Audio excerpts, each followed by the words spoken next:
mbarë miqtë e mi, ja ku po ritakohemi sërish së bashku me docent doktorin, por njëkohësisht edhe profesor universitar në Fakultetin Nën Tereza në qytetin e Shkupit, zotri Fatmir Zaimi, por gjithashtu edhe Hoxh jemi me statusin tuaj. Zotri Zaimi, Hoxh i nderuar Zaimi, unë do të them faleminderit shumë që pranuat ftesën të jeni pjesë e emisionit talk show tim. Unë sinqerisht nuk e prisja që ne do të flasim për këtë temën që ka ndodhur sonte, por para se të flasim për temën, unë dua t'ju falenderoj dhe t'ju them mirë se erdhët në shtëpinë tonë. Mirë se jeni me ju gjithashtu. Faleminderit. Duke qëndruar jashtë pas kuintave, unë mësova që ju fatkeqësisht do ta them tani, por fatmirësisht më herët, keni qenë Hoxh i artisti që sot ndrojet nga qyteti i Shkupit, Shpat Kasapit. Si kujton Shpatin, Hoxh?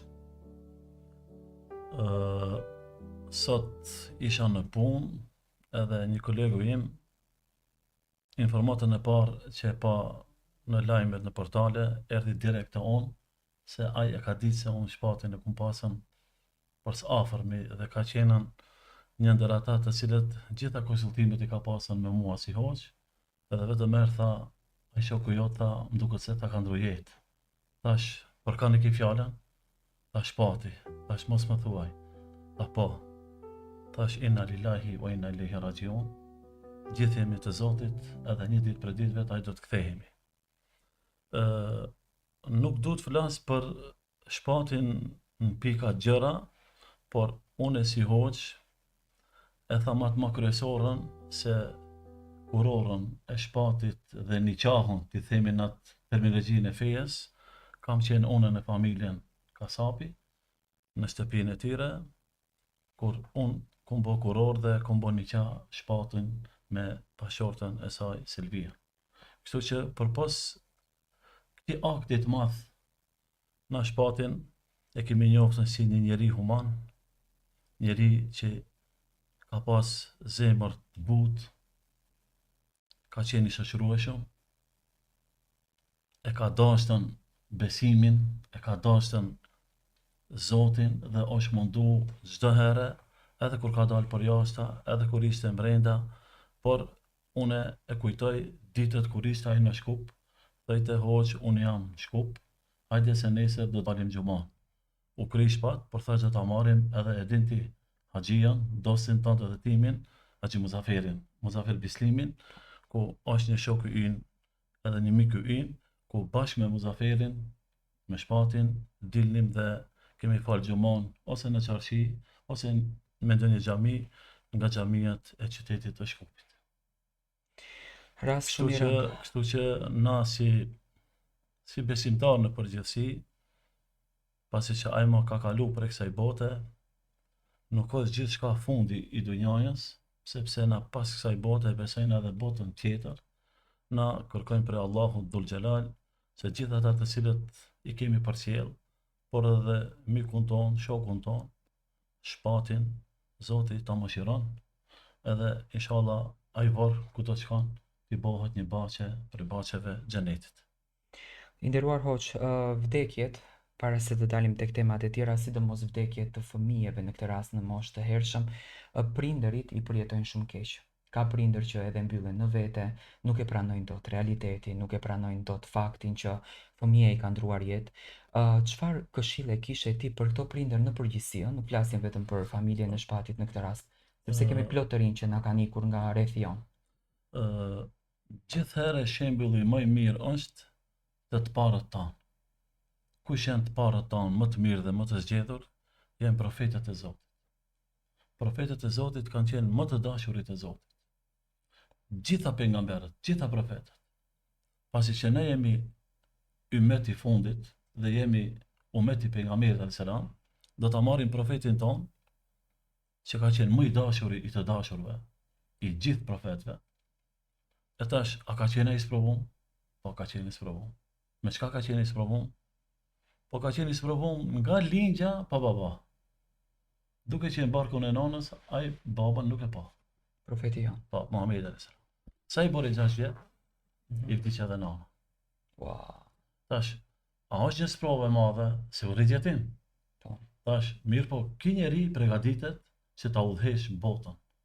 Qete shembulltir i gjithë njerëzimit deri në ditën e gjykimit. Duke mos e zgjatur më tepër në rinien e këtij profeti, ai sprovohet me gjithçka, derisa edhe bëhet bari. Por kur vjen koha edhe të martohet, edhe në martesë, ai e ka pas një sprovë të vogël, sepse martesa ishte në kohën 25 vjet, por e mori një grua të ndershme në atë kohë, edhe pse ai ishte më i moshuar, domethënë në vitet i ka pasën nëna e besimtarëve, Hatixha radiallahu anha, 40 vjet. Tash, mrenda kësaj periudhe do vim të fëmijët e pejgamberit alayhis salam. A ka pas fëmijë? Po ka pas. Ka pasën 4 vajza dhe 3 djem. Disa prej fëmijëve nuk i ka pa kur ato kanë ndrojë jetë. Nuk i ka parë. Nuk i ka parë. Bile është një vajzë prej vajzave ka pas emrin Rukia, ka qenë shumë e smur, ka qenë e martuar dhe ka pas ndër Osmani radiallahu anhu, khalifja i treti besimtarëve. Momentin që shkon në Bedër, në Ramazan, pejgamberi alayhis salam, Osmani të thotë ti nuk do të vish në Bedër me neve, betejë e Bedrit, por ti do të rish me vajzën time se ka pas smur. Por shpërblimi do ta kesh sikur me qenë Bedër. Pasi kthehet prej betejës, punën e parë që do ta bën pejgamberi alayhis salam është ta shohë vajzën atë. Kur shkon te Osmani, vajza vetëm se kishte ndrojë. Kjo është prova shumë e madhe. Vetëm tha ma tregoni ku është bari, edhe shkoj t'ja falë xhenazën. Ka pasën raste sikurse djali Ibrahimi, ka qenë shumë i vogël, 2 vjet e diçka, ku ndor, ka ndru jetë, edhe pejgamberi alayhis salam i ka ndonjë lot. Ka thonë, syt lotojnë, zemra mërzitet, por na nuk dalim prej asaj çka është nga caktimi i Zotit. Që ka kuptimin, vdekja dhe jeta. Para sa të krijon jetën Zoti, e ka kriju vdekja. Pastaj ka kriju jetën që neve të na shef dhe të na provon kush prej nesh do të bën vepra të mira. Kështu që edhe puna e rahmetliut tashmë, shpatë, e ka pasën caktimin e Zotit. E ka pasën të jeton atë që ka pasë të jeton. As më tepër, as më pak. Normal se gjithë kombi shqiptar, edhe gjithë vendi dhe gjithë trojet ku jetojnë shqiptarët, e kanë prit këtë lem si të hidhur dhe jo të mirë, por besimtari çka do të bën? Pajtohet me caktimin e Zotit dhe përmend fjalën e Zotit, ku ai neve na jep myshde dhe na jep kurajë dhe na thot, gjithë jemi të Zotit, edhe një ditë për ditëve të ai do të kthehemi. E vërtet. Shpresoj me zemër që me patjetër ai do të jetë një ëngjëll, sepse unë e di që ne kur vdesim të rinj jemi ëngjëj, por jeta është kjo dhe duhet ta pranojmë në formën më të mirë të mundshme. Duhet ta falenderojmë Zotin për ditët që e kishim dhe duhet të vazhdojmë përpara. Kur jemi tek të rinjt, ku është rinia sot, i nderuar Hoxh? Çfarë po ndodh sot me rinin ton?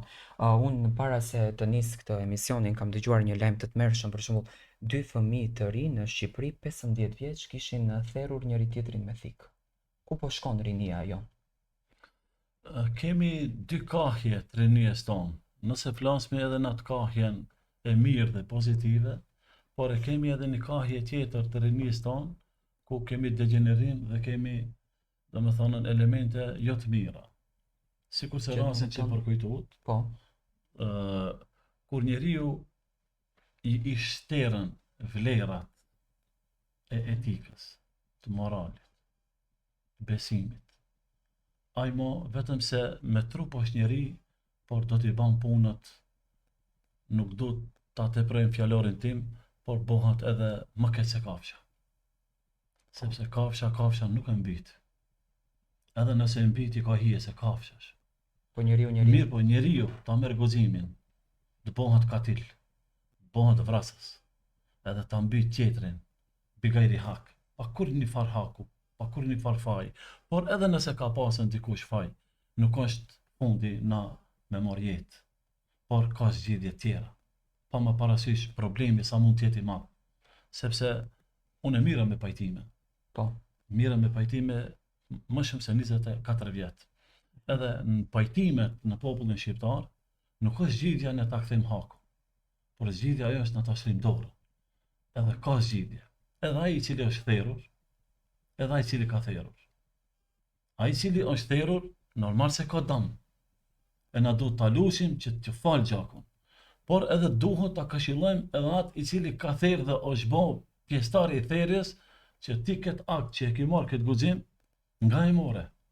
E normal se mes nesh edhe asaj që ka Zoti na jep neve janë me laçet, por është edhe një djall, është edhe një shejtan, i cili ti e vazhdimisht çyt dhe të çon ka rruga jo e mirë, ka rruga e keqe, që ti ta bësh një akt, ta bësh një punë dhe ta bësh një vepër, të cilën pastaj ndoshta do të çojmë gjithë, edhe pastaj do të japim lajme pse kështu rinia, pse ashtu, por kur rinia largohet prej vlerave, asaj çka quhet besim, asaj çka quhet Zot, ajo çka quhet familje, ajo çka quhet ndershmëri, ajo çka quhet moral, vijnë sendet të cilët her pas her i shohmi në popullatën tonë.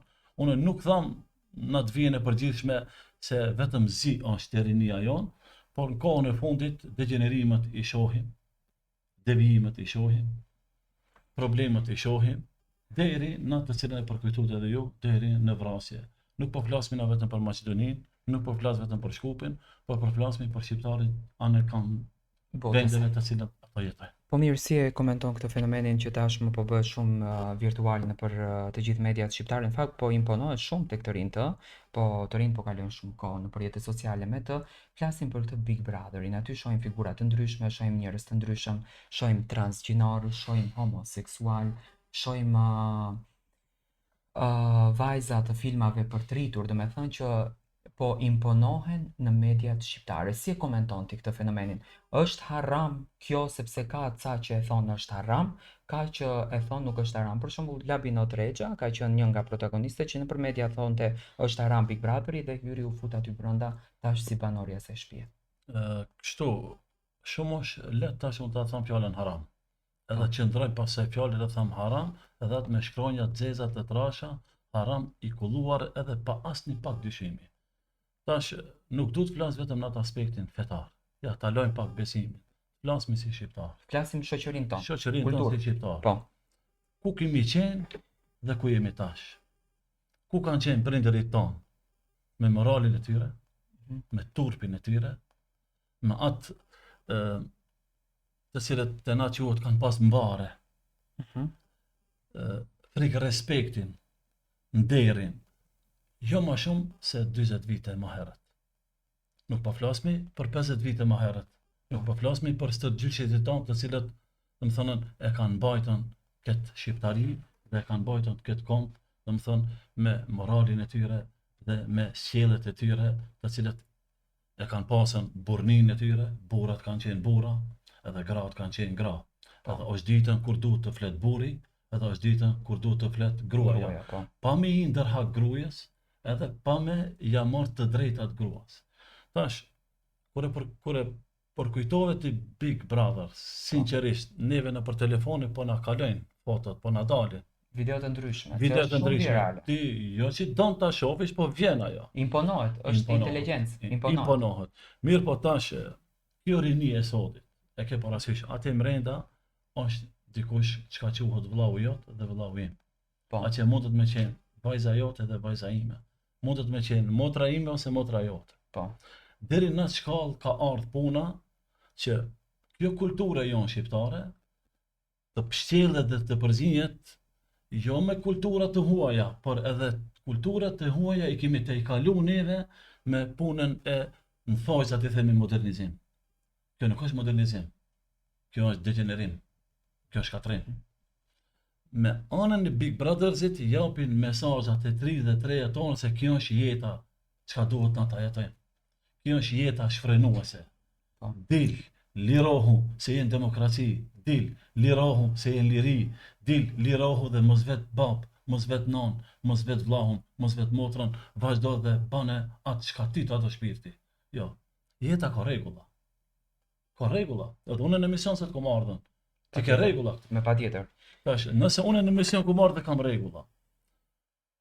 Imagjino tash krijuesi i gjithësisë. Kur unë ka kriju mu dhe na ka kriju neve. A thu vallë na ka kriju kështu shkeleshko dhe ta bëjmë jetën si kafsh dhe të jetojmë si kafsh, apo ka rregulla kjo jetë. Edhe dihet kanë e ki të drejtë ta marrësh për qafe, edhe kanë e kije të drejtë, ta marrësh, atje themit mos shprejnë ata, ta përqafosh. Po. Jo çdo kush mund të përqafohet, jo çdo kush mund të puthet. Feja tregon kush puthet dhe kush nuk puthet. Feja tregon se kush përqafohet dhe kush nuk përqafohet.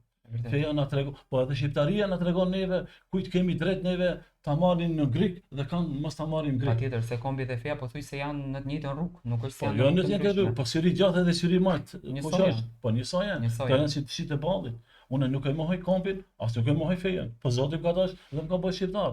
Por është një element që e përkujtove edhe hoxhën e nderuam.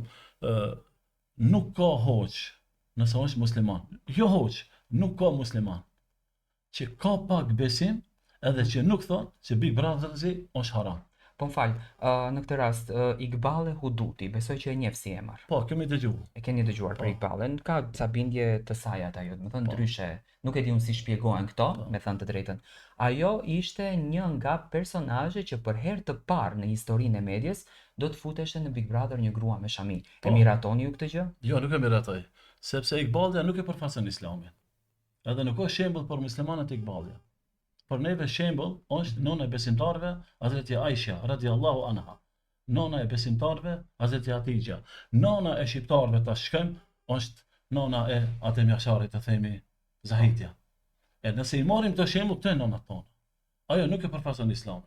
Ajo mundet me bëj xhami, edhe mundet mos me bëj xhami.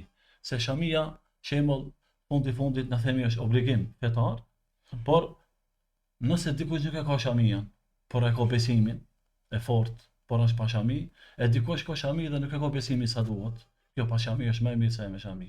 Këtë rast, unë nuk duhet të flas për besimin e saj, shiit, sepse ajo shiite, edhe ka besimin shiit, çka për mua e ka besimin e vet, ka të drejtën e vet, edhe nuk hin këtë vi, por ajo në mënyrë direkte dhe mënyrë indirekte mundohet të propagandon shiizëm popullatën shqiptare, ku pjesa dërmuese e shqiptarëve musliman janë sunit.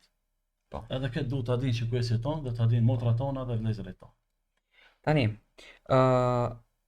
nëpër mediat shqiptare, domethënë po reklamohet shumë LGBT e quajtur.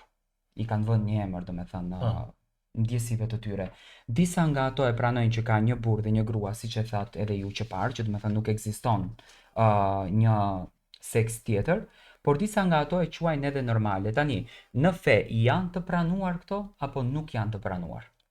Kjo dukuri negative, Po. të cilat ju e përkujtuat, nuk është degenerim dhe dukuri negative prej gje dhe prej pargje dhe këto 50 vjet e fundit, të cilët neve na imponohet dhe na transportohet në Ballkan. Nga Evropa dhe nga vende të tjera. E tash, unë flas si hoxh në këtë rast edhe si besimtar. Edhe unë flas atë që ka thot Zoti jem i gjithësisë në librin e shenjtë timin që unë e besoj. Por besoj edhe si prind, se edhe fëmijët tani kanë qasje në përjetës sociale. sociale. Po, s'ka dëvimi si prind. Patjetër, po. Po. Parimisht na themi se libri jon i shenjtë e ka përkujtu këtë dukuri të shëmtuar, unë e tham, në kohën e Lutit alayhis salam. Po. Luti alayhis salam ka qenë profet. Zoti e ka qumë një popull, edhe vazhdimisht ka qenë këshillues. E keni parasysh? E ka këshillu popullin e vet për ka hajri, për ka e mira. Se të çdo popull ka pasën sende dhe elemente të cilët ka pasën degenerime. Dikundi ka pasën idhujtori të hatashme, politeizëm të hatashme, besime të kota. Dikundi Zoti i ka sprovu dhe kanë qenë të sprovu me lloj sprova.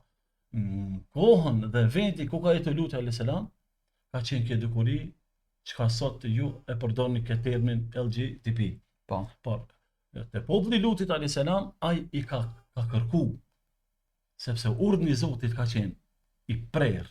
O ju burra, ja ku i keni gratë dhe martoni. O ju burra, ja ku i keni gratë dhe martoni.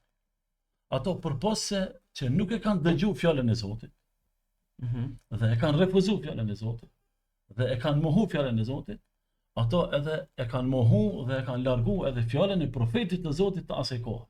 Për atë, kur flasme na për kohën dhe për Lutin alayhis salam, në fjalët dhe në tekstet islame, dhe njerë themi, po e ka dënu populli, e ka dënu Zoti atë popull. Zoti nuk e dënon atë popull me të parën shkallë, as me të dytën, as me të tretën, nuk dënon Zoti, se të lën hapësirë që ti të kthehesh. Mirë, po kur unë edhe ti e teprojmë, atëherë çka? Ti vetës ja ke bërë të keqen. Por atë, në tekstit kuranore, kur përmendet dënimi, sepse ai popull ka meritu dënimi.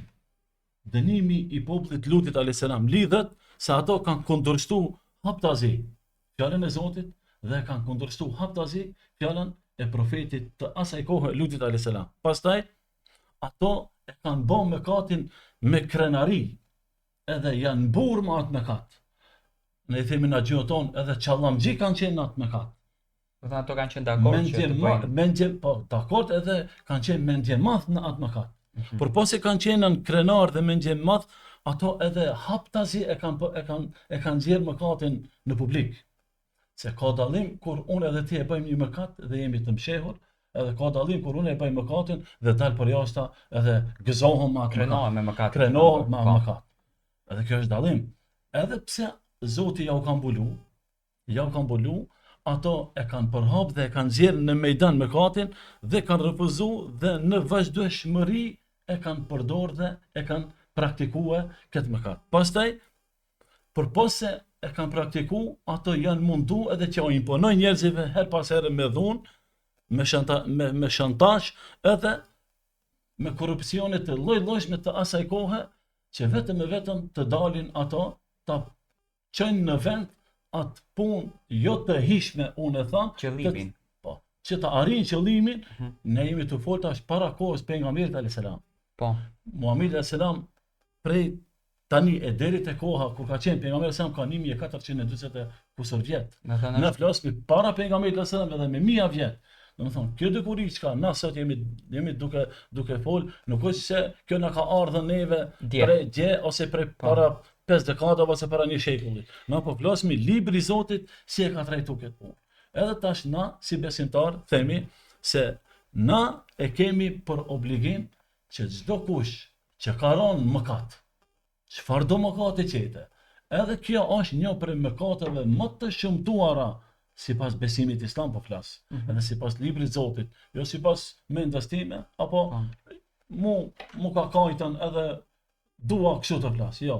Por libri i Zotit e ka trajtuar dhe e ka treguar se na si besimtar e kemi për obligim që këta njerëz t'i shërojmë, edhe këta njerëz duhet çka që u tregojmë rrugën që ata të përmirësohen, rrugën që ata të kthehen, rrugën që u tregojmë se kjo rrugë nuk të hec përpara, sepse kjo ka me ta shkatru familjen, do të adopson familjen, nuk do qesh. Fundit ti e ki thi ligjin e natyrës. E vërtet. E ligjin e natyrës. Të ndalojmë në një pikë publicitare, edhe rikthehemi më një herë pas pak, sepse kemi edhe pyetje edhe më të nxehta, apo jo? Këtu jemi. Okej, faleminderit shumë. Kalojmë me publicitet dhe rikthehemi pas pak. Qëndroni me ne për të vazhduar të elaborojmë edhe më shumë këtë temë.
Ja ku po rikthehemi sërish me Hoxhën e nderuar për të komentuar mbi këto fenomenet, ti quajmë fenomenet shëmtuara?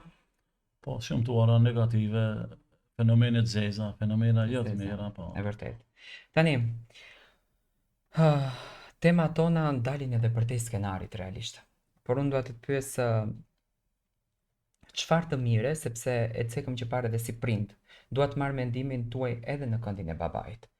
Çfarë të mire marrin fëmijët kur një fëmijë hapën celularin, sot futet në TikTok, në Instagram, në Facebook, edhe shikon figura të tilla dhe ndoshta shpirtërisht ai mund të motivohet në ato mendimet e veta për të marrë një rrugtim të tillë. Është kjo prishje e rinisë shqiptare që po bëhet nga mediat shqiptare me Po. promovimin e këtyre situatave? Me një farë mënyre, ose në mënyrë direkte, ose në mënyrë direkte, vetëm se ato pickohen nga pak, me një farë mënyre, ato edhe ngasmohen nga pak, nga propaganda e madhe, jo vetëm se nga kjo dukuri që ka ne jemi duke folën, por edhe nga dukurit shumë të tjera, të cilët i kemi neve në shoqëri. Sepse përpas këtij mëkati që ka ne jemi duke përkujtu, kemi edhe mëkate tjera të cilët alkoolin na her pas here përdorin, nuk e përdorin për të regu se edhe ajo është një prej dukurive të shëmtume. Ku është droga?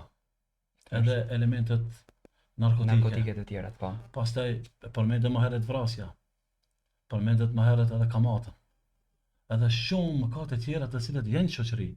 Tash, na kur flasmi për fenomenet negative të cilët janë degeneruese te popullata jonë. Tash, unë si prind dhe fëmiu jem i cili sot pa telefon, është pa telefoni si një pjesë e trupit tim. Edhe normal tash, ky telefon sa ka mirë, ka edhe sende jo të mira. Në varet se si ti do ta përdorish, edhe në varet se çfarë edukate ti fëmijët tënd do t'i japësh. Nëse fëmiu përdor telefonin për ka hajri, për ka e mira, besoni se telefoni ka shumë sende të mira. Edhe ka. Por nëse ti je në kontrollun e fëmijët, se fëmiu është fëmijë, fundi fundit është fëmijë. Po. Atë komandantin general e ka babain e tij. Po. Edhe për atë babai është gjithçka. E nëse baba është ai i cili edukon fëmijën në frymën e shkollës, në frymën e asaj që ka quhet akhlak, tërbije, ose sjellje, në frymën e moralit, në frymën e kulturës shëndosh, e kështu me radhë, atëherë themi, ky fëmijë do të ketë dobi në telefon. Por atë themi, telefoni i sotit, por mos flas për media tjera, varet çka na do të prekim, edhe çka do të na të kontrollojmë, edhe çfarë neve na kërkon. E ndonjëherë duke mos kërkuti fare me shpirtin tënd, vetë vjen fotografia në syrin tënd, edhe vazhdon edhe hyn thellë në videot, në spotet e ndryshme e kështu me radhë. Tash, media ta kanë mëkat. Po. Nëse ato përhapin vlera, nëse ato përhapin kulturë, nëse ato përhapin moral, nëse ato përhapin besim të shëndosh, do të kesh probleme edhe ata. Por nëse ato për interesa të ngushta personale dhe nga qarqet e ndryshme, edhe unë nuk e di se nga vinë, të marrin para të majme dhe ta propagandojnë një dukuri që nuk është mirë për rinien tonë. Tash nuk flasmi vetëm se për një vi të cilën ne e përmendëm popullin e Lutit a.s. Po. Por këtu na kemi pa edhe disa nga këngët e disa këngëtarëve të cilët e promovojnë drogën, e promovojnë vrasjen. Ka këngët të cilët shahen. Po. Tash a janë repera, a janë repera, nuk e di, por ka këngët të cilët kanë tingëlluar vesh, sepse djali im i dëgjon. Tani më fal që përmende këngët. Më përpara, në informacionet që ke ti, ka qenë ky degenerimi në muzikë?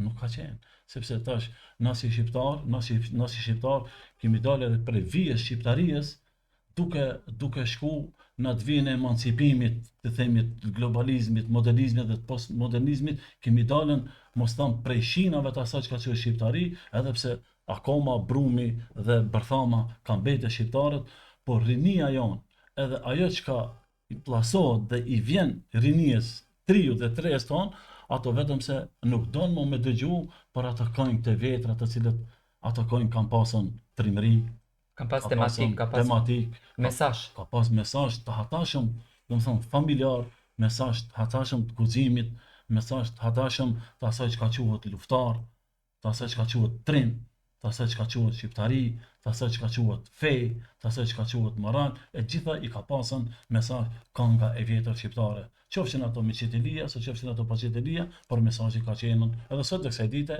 janë ato në për rapsodat, edhe në për njerëzit, në për poetët tanë, edhe në për këngëtarët tanë të cilët ato i këndojnë. Tani të pyes unë, nga ku vije kjo fryma që të rinjtë tanë kanë humbur orientimin, nuk e di se e shikon, domethënë që në moshën 15 vjeç vriten. Kemi dëgjuar edhe raste në shkup të ndryshme që janë varur, kanë ndruar jetë, kanë pas strese, kanë qenë depresion. Për shembull, përpara ku kishe ti në moshën 15 vjeç depresion? Të rinj të rriteshin tamam e shionin adoleshencën, pastaj rishionin rritjen e tyre, do të thënë jeta ishte më ndryshe. Nga ku vije gjithë kjo urrejtje e madhe ndaj popullit ton shqiptar? Unë e quaj këtë urrejtje për të na bërë keq ne. Kështu, ne nuk themi në shumicë që na vritën të rritë tonë, as nuk themi se në shumicë na vrahën treja tona, por kemi raste të cilët i riu e ka mbyt vetën ose e ka vrarë vetën. E reja, për probleme bullizmit, të themi, në për shkolla, nuk e ka mbajt vetën, sepse nuk ka qenë i përgatitur për atë fjalë të cilët dikush ja ka thonë, edhe e ka vrarë vetën. Tash, nga erdhi kjo? Nga mos edukata e mirëfillt e familjes. Prapë do kthehemi te bërthama familje. Sepse tash ai trekon që është familja, shkolla, edhe nxënësi. Nëse na si prind nuk i edukojmë si duhet, atëherë duhet komunikimi jonë të jetë i vazhdueshëm me atë i cili quhet edukator.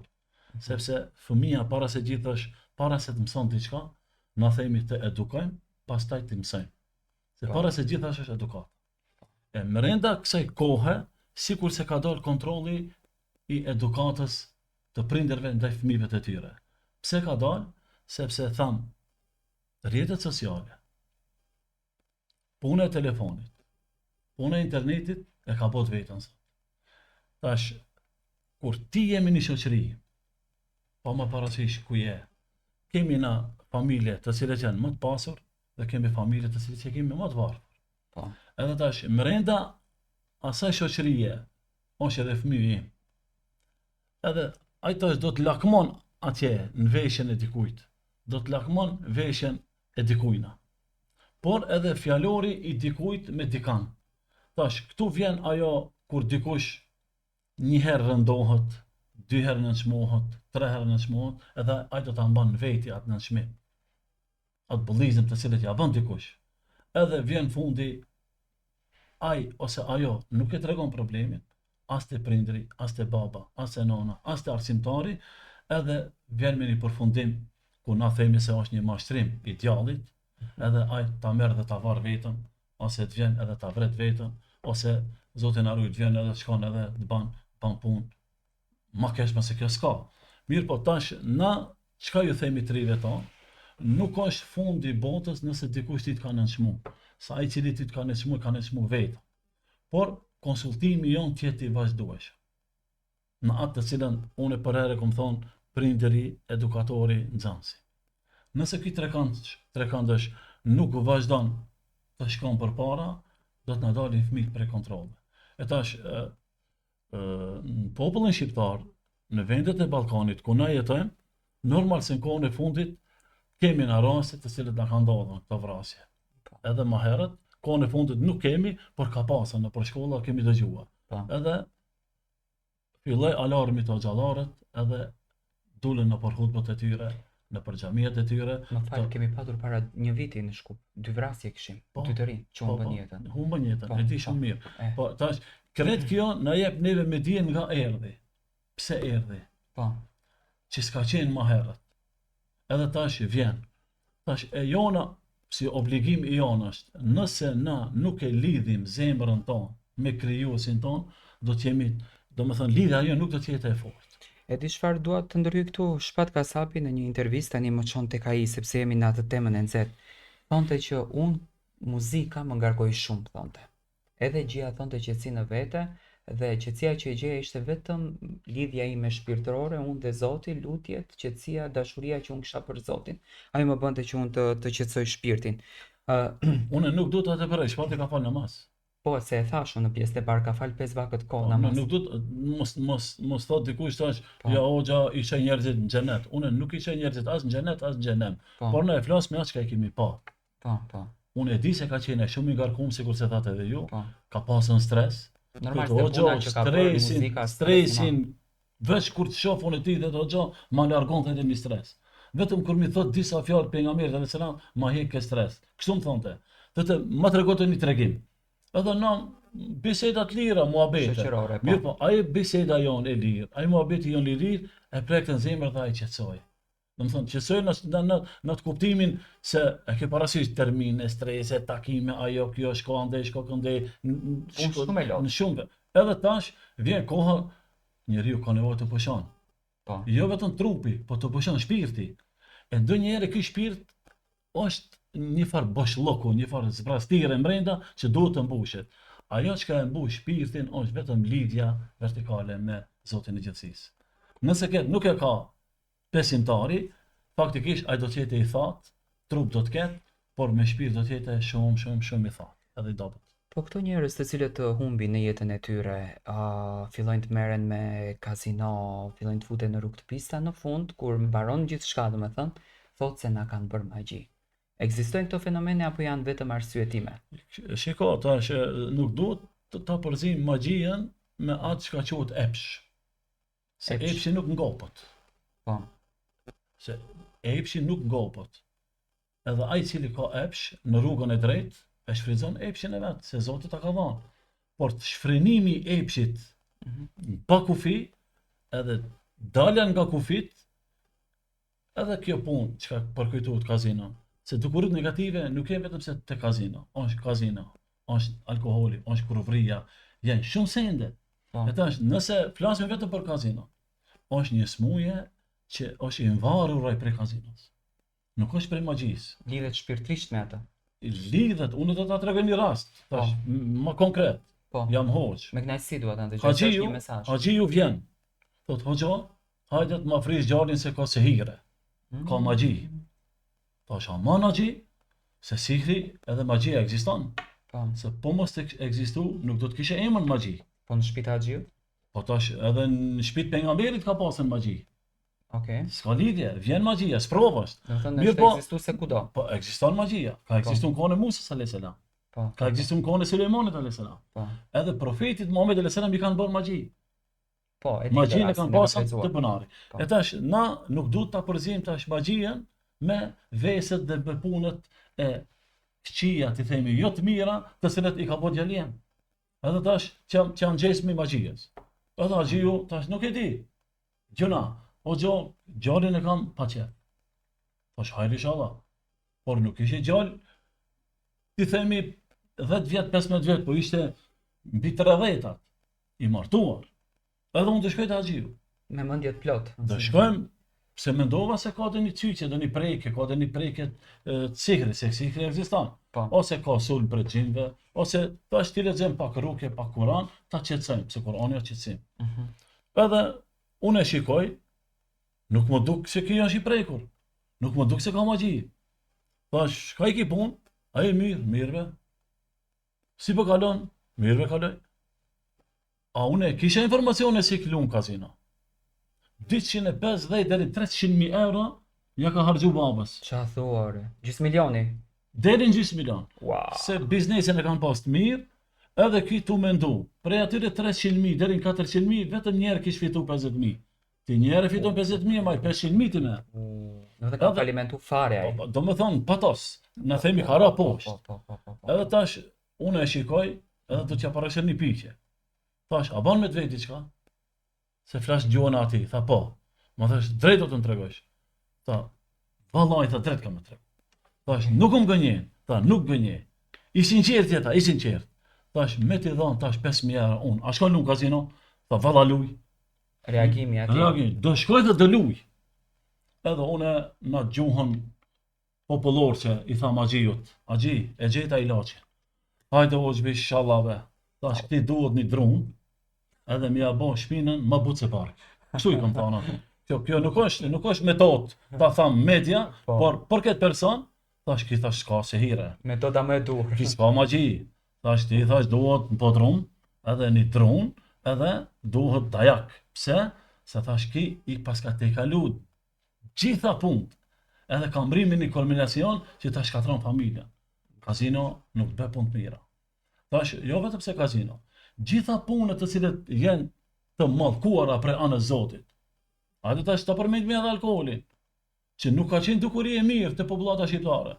Unë nuk po flas tash, a jemi musliman, a jemi musliman. Po çe po flas si musliman?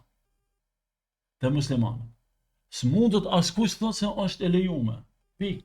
Po normalisht edhe S'ka. nxjerr nga rruga e drejtë, nxjerr në rrugë të gabuar, ti nuk je në vetë dijen tënde. Dhe në momentin që ti Alkoholi si ti vetë bëhet i dije, bëhet gjitha punë tek këshia pastaj.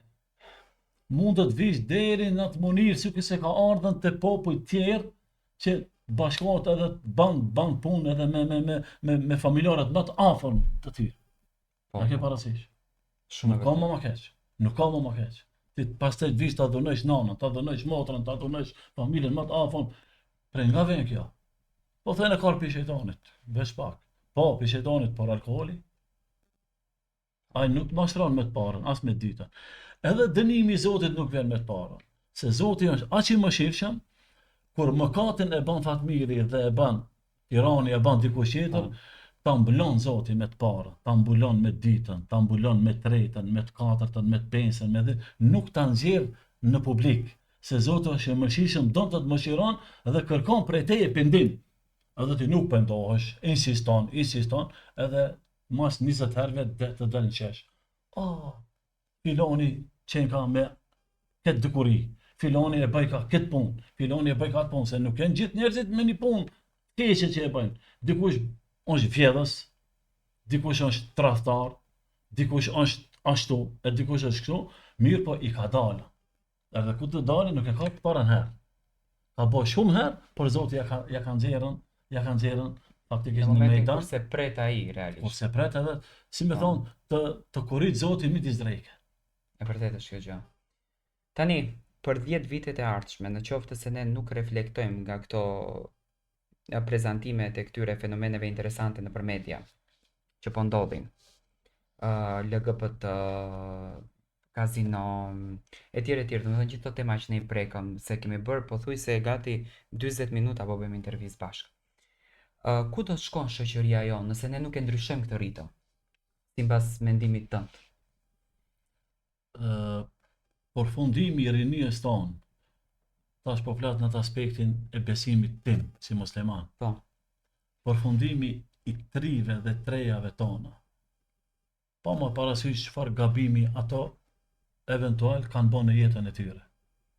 Po nuk i kthehen besimit tyre të pastër dhe ta lidhin zemrën e tyre me krijuesin e tyre, fundin do ta kenë shumë keq. Nuk ka fund të rahatshëm. Pastaj gjitha problemet ai do t'i shijon në botë, edhe mund fund do shkon i tërpruar.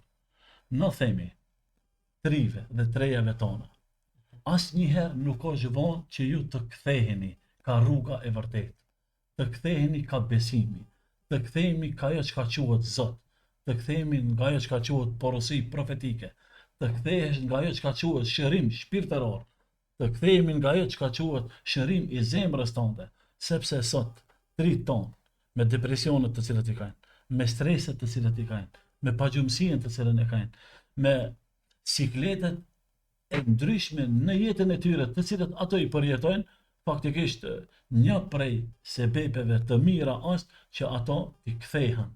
Unë nuk them se ato nuk janë besimtarë. Unë nuk them se ato nuk e besojnë Zotin. As nuk themi se ato nuk themi se janë kundërshtar e profetit, por ato janë të dobësuar. Është hollu besimi. Edhe na themi jani ta përforcojmë, se përforcimi i zemrës tënde me krijuesin tënd ta bën jetën të lumtur. Nëse deri gje ke qenë me babën edhe me nonën i hidhruar për arsye të pakuptimta, besimi ta bën që ti me dash babën edhe nonën. Besimi e bën këtë punë, sepse njeriu pa besim besoni se e ka jetën, por nuk du ta them e ka jetën si kafshë. Fatkeqësisht. Pile edhe më keq. Fatkeqësisht. Unë shpeshherë e bëj një shembull se kafsha ndonjëherë është e dobishme. Ai gomari është gomar. Mirë po kur ta ngarkosh me drum, nga mali midis 300 shtëpive, 400 e din derën dhe vjen te shtëpia vet. Fiks ku duhet E shkon. din derën. Po. E keni parasysh njeriu del prej shtëpisë vet, nuk din të kthehet te dera vet. Është i dehur, ka pi shumë. Vërtet.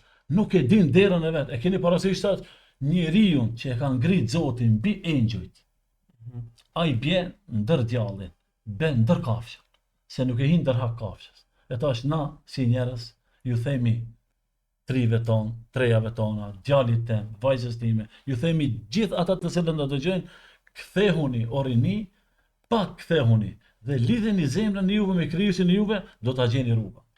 Edhe nuk do të gaboni. Edhe derën keni me gjetë të vërtetë.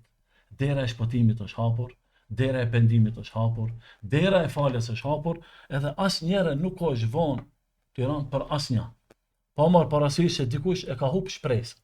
Thot, o hoq, ti mirë të fol, po ti nuk e di se unë çfarë mëkate kam bërë.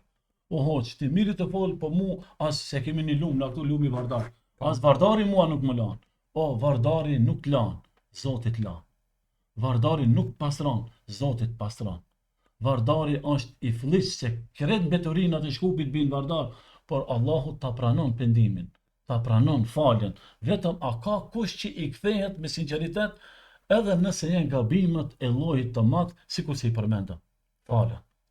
Nëse je i sinqert me Zotin, edhe vazhdon rrugën e Zotit, ki me gjetë shpëtimin, ki me gjetë lumturinë dhe ki me gjetën atë çka quhet zemër e qetë, edhe çka quhet shpirt i qetë dhe çka quhet shërim i plot 100%. E shërimi i plot, Tiranë 100% nuk është ilaçi i barnatorës. Se ndonjëherë ne jemi të smur, që unë e pranoj medicina, këtë është rregull, por ndonjëherë barnat të shnoshin, ndonjëherë nuk shnoshin. E vërtet. Mirë, po libri i Zotit për shpirtin ton, për shpirtin e trive ton, nëse ato kanë ngacmime, nëse ato kanë degenerime, nëse ato kanë devijime, është 100% shërim, jo ilaç. Se ilaçi të shëron, po mundet edhe nëse me qëru, kjo shërim. Kush e thot këtë fjalë? E thot Zoti i gjithësisë, na e zbritëm këtë libër shërim për besimtarët dhe mëshirë. Wa nunazzilu min al-Qur'ani ma huwa shifaa'un wa rahmatun lil mu'minin. Është citat kuranor që Zoti ju thot gjithë njerëzimit, pa marr parasysh kush je, racë, ngjyrë, nuk ka dallim. Ata të cilët janë njerëz, para se gjithash, e kemi zbrit neve këtë libër shërim. Për kanë, për njerëzimin, qetësi dhe rahati për shpirtin e juaj, edhe rahmet për besimtarët. E tash, nëse na vetëm këtë fjalë të Zotit e marrim, do ta gjejmë lumturinë, do ta gjejmë krenarinë, do ta gjejmë atë çka quhet jetë, se nuk ka jetë pas prova, nuk ka jetë pas siklete. E keni parasysh tash, na jemi këtu dhe e përkujtojmë shpatin. Edhe hala do ta përkujtojmë edhe nesër edhe pas nesër. Pse? Se na ka ardhur pa pritmas. Kjo është jeta. Sot jam unë, nesër ndoshta nuk do të jem unë. Por bani një vepër për të mirë që të ta përkujtojmë për të mirë. Shpati ka po që ata vepra të mira unë ja përkujtoj. Vërtet. Unë kam qenën, domethënë ai i cili faktikisht personalisht para ditës premte, o xho gati jam, prit tash edhe pak se unë jam gati. Ku do dalim, ku dush.